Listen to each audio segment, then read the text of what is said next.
Good morning. Good morning. Hello. Thank you so much for the warm welcome. I'm Kate Norton-Towlson.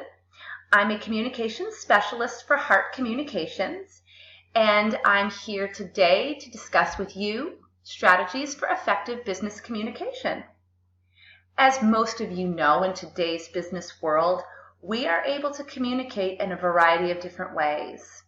Because technology has made it possible for real-time communication globally, it's not enough to simply communicate.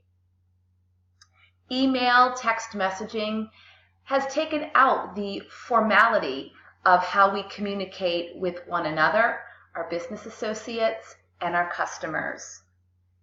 In order for us to continue to be successful in our business, we must learn to communicate appropriately and effectively. Today we're going to talk about just that, effective communication, and we will move on to discuss how to develop communication skills in order to be successful and effective within our communication.